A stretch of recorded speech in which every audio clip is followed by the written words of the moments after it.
See how slick that was? That was good, wasn't it? A super slick start with forgetting my microphone, but we're okay. Everyone all right? Are you all hot and sweaty like me? Yeah. You guys get it easy though because you don't have the hot light shining down, so just feel my pain right now.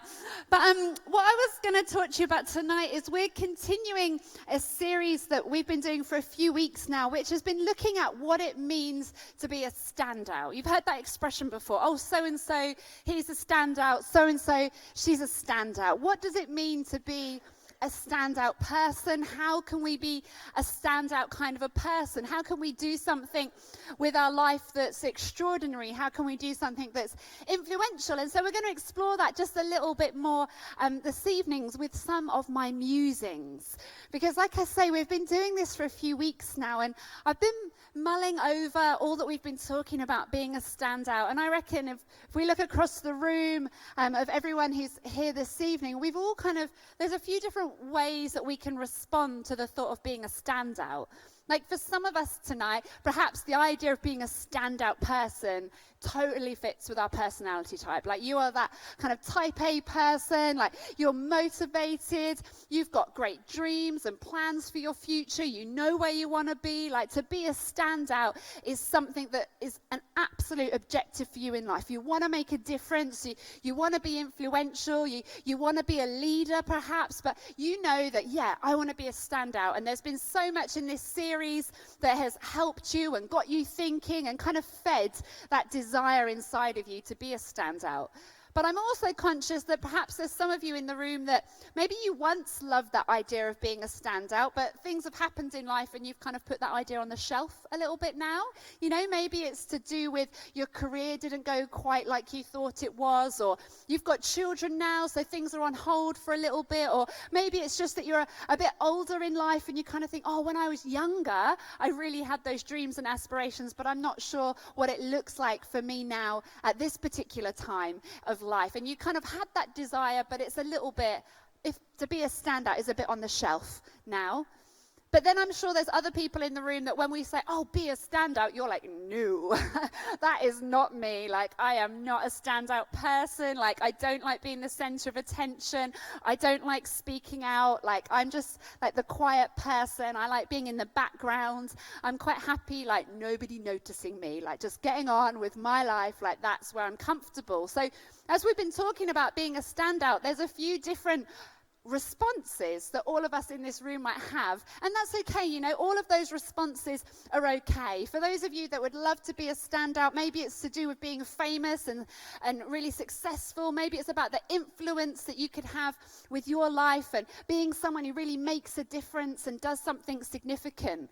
But like I say, some of you, maybe it's on the shelf. Some of you, maybe you've never wanted to be a standout and you've got no plans of being that kind of a person. But as we've been going through this series, I've been thinking that actually, you know what? There is one point in life where every single one of us should aspire to be a standout. That there's one area of our life where we should all be striving to be standout kind of people. That there's one place in life that we will all be in common in that we should have this as a goal for being a standout kind of person. Because I've been thinking that actually, if we want to be a standout, or even if we don't want to be a standout, there's one place we should all be a standout, and that is to be a standout in our homes. That whether we want to be famous and celebrity and have all of that influence, or whether we're that quiet person who doesn't like the idea of any of the fame and celebrity and influence, each and every one of us in this room should have a desire and a keenness to be a standout in our home, to be a standout in our family. I believe that that is so important, that if we want the fame and celebrity, standing out really, it starts at home. Standing out starts with our family. Standing out starts with whatever family looks like to you, whatever housemates look like to you. Standing out starts at home. And there's a few quotes that I've come across from various different famous people that have got me thinking even more about this, got me thinking even more about what does it mean to be a standout. And probably one of the most famous women in history has got to be Mother Teresa, right? Known throughout the world for what it is that she has done in terms of influence. You know, what a woman who changed people's perceptions of poor and what it meant to serve the poor and serve the needy. And Mother Teresa said, what can you do to promote world peace? I mean, that's the ultimate influence you could have, right? To promote world peace. What can you do to promote world peace? And she said, go home and love your family. Isn't that awesome? Go home and love your family.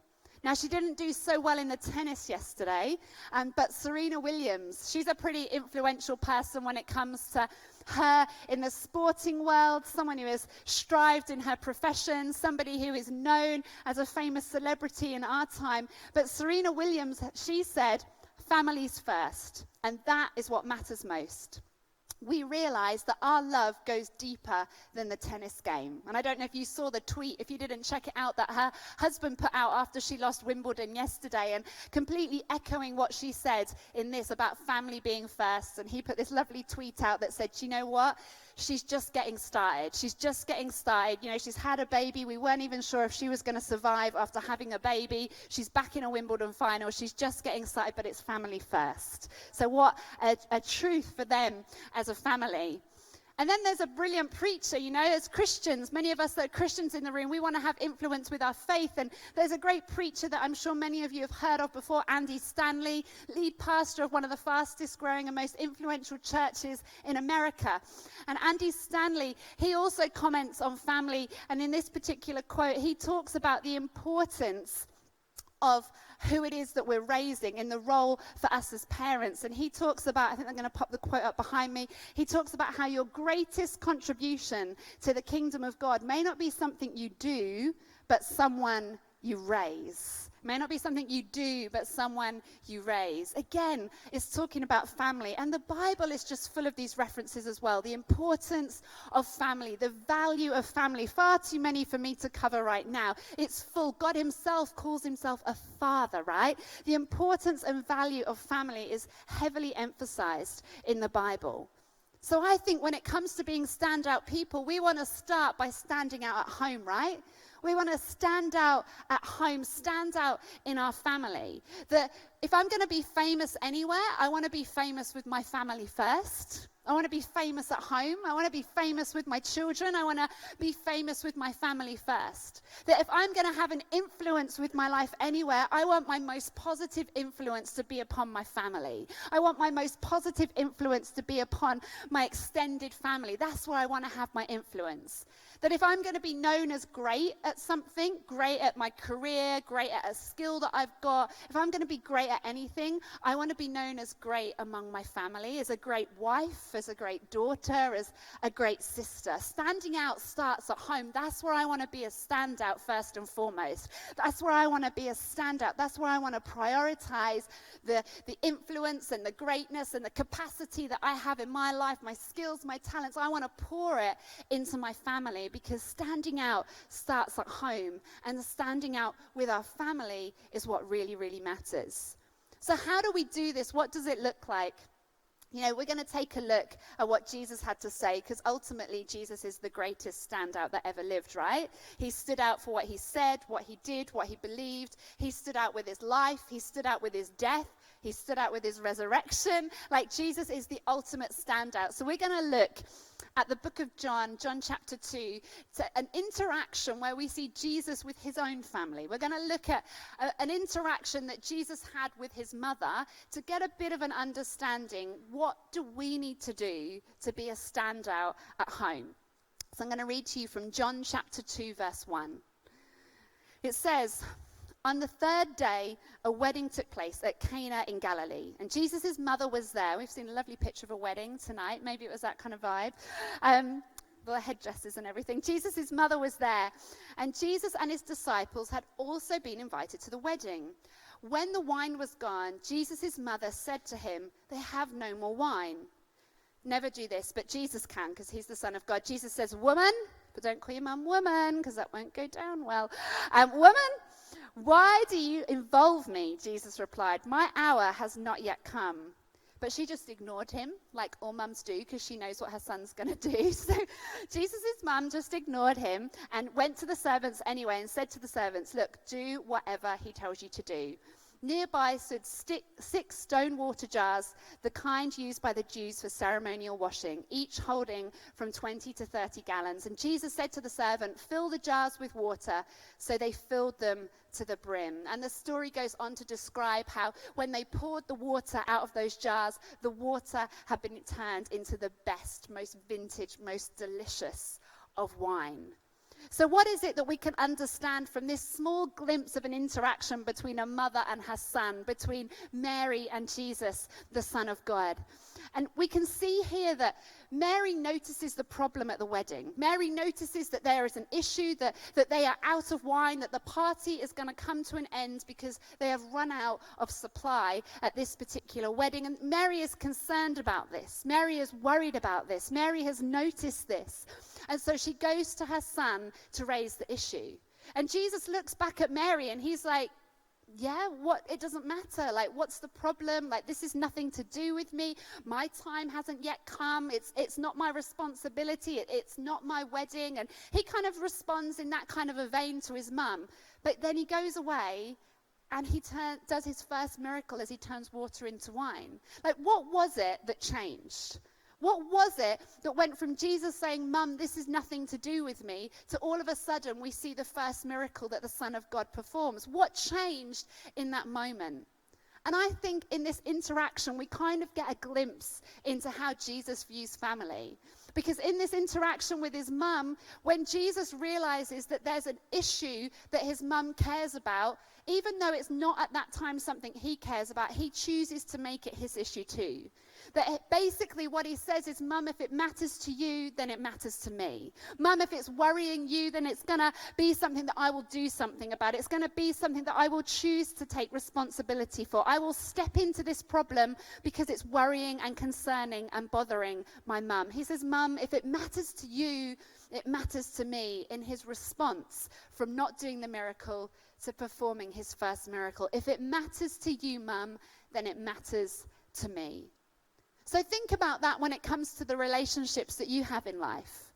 You know, maybe you're a daughter or a son, maybe you're married, maybe you've got nieces and nephews, maybe you've got children of your own, maybe you've got grandchildren, cousins, all those different family members that you've got. Maybe you're living with housemates at the moment in a house share. Think about your family. Think about the people that you're living with, the people that you do life with closest. How would things change if you took the approach that we see Jesus doing here? If it matters to you, it matters to me. If it matters to my dad, it matters to me. If it matters to my sister, it matters to me. If it matters to my wife, then it matters to me. Imagine how that would change the way your relationships work. Wouldn't that speak such value to the people in your family? Wouldn't that speak such love, speak such concern if you were to take that approach? Wouldn't it place such value upon them? You know, maybe if you can't answer the question of, well, what does matter to them at the moment, do you know what its starting point is? It means you just listen a little bit more closely. It means maybe you watch your children a little bit more intentionally. What is it that matters to them in life right now? What are their dreams? What are their concerns? What are their burdens? What are their desires? As we watch more closely, as we listen to what our spouse says over the dinner table, if it matters to you, then it matters to me. Isn't that a relationship transforming principle that we could all apply? Isn't this the kind of thing that could make us a standout in our home? A standout spouse, a standout daughter, a standout auntie, a standout uncle, a standout cousin or daughter-in-law or whatever your family relationships look like. Wouldn't that make you a standout? If you could take that approach in your family, if it matters to you, then it matters to me. Speaking love, speaking value, speaking unity into our marriages, showing it as we choose to make those things matter to us. You know, it could be little things.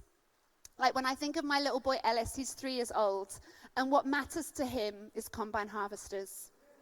Like, combine harvesters are a major thing in his world. We talk about them, we name the parts of them, and now combine season has arrived. And already this weekend, we've been out spotting combines. You get text messages, like Raphael will text me, say, there's a combine in Foxley. We get in the car, we go and find the combine. We stand on the side of the road and we watch the combine. I am not interested in combines. It covers my world in dust. And it's just, it's not interesting, but it matters to him. And I want to do that. If it matters to him, it matters to me. And if it means we're going to get in the car and we're going to go and watch that combine, then it's just my attempt to be a standout mum, that he'll remember the things that I've done to stand out as a mum for him. If it matters for him, then it will matter for me. And that's something small. And, combines don't really matter, do they? And he probably won't even remember this because he's only 3 years old. But it's that building of a relationship with him, that in those small things, if it really matters to him, then I choose to let it matter to me. And I don't always get this right, but I choose to try and notice those things and to make them matter, to make them a priority in my life as well, because I want us to have that relationship, that when the big things come, when he's a teenager and there's big issues, that we've got that relationship as mother and son, that we can work through those things together, because he knows that from the start, if it mattered to him, it mattered to me. And maybe there's big things as well. Maybe there's dreams that someone in your family has got. Maybe there's hopes that they've got. If I think in my life, my husband Raphael had a dream of doing an extra degree and going to university, and it meant quitting a good job and going back to university to do the degree, and it was scary and it was risky, and we had a mortgage to pay, and there's all those things that are going through your mind. But from the age of 20, he had always said that he wanted to do that. And then he gets into his 30s, the opportunity's there, and it mattered to him, so I made it matter to me. And together we made it work, and he was able to go and do the thing that he'd always dreamed of being able to do with his profession and his career. If it matters to you, it matters to me. On the big things and on the little things. Isn't it a powerful principle that we could all apply? It's so simple, but it changes everything. It changes the way we prioritize things. It changes the way we communicate value and love and appreciation. Like I said, it even changes the way that we listen to people. We listen to what they say, those little side comments that they might make, and we make that choice. Do you know what? If it matters to you, then it matters to me. This is where we want to be a standout to start with. Yes, there's exciting glamour and glitz, and we could be the most successful person in our career, a published author, a great politician. We could be people who do great things in the world of social justice, or phenomenal preachers that speak to thousands. I don't know what the future looks like for you, but let's make sure we never forget our home. Let's make sure that if we're going to stand out anywhere, first and foremost, we stand out with our families. We stand out at home, because standing out, whatever that looks like for you in your future, whatever the dream is for you, standing out should always start at home. And I believe that if we follow in Jesus' footsteps, if it matters to you, it matters to me, then that is the perfect foundation for being the standout mum, the standout daughter, the standout sister, the standout grandma, the standout daughter, the standout son, the standout brother, the standout that it is you want to be at home with your family. Why don't we all stand to our feet? The team are going to come and lead us in another song right now. And then we're going to come back and we're going to give you an opportunity to consider where it is that you stand in front of Jesus. Over to you guys.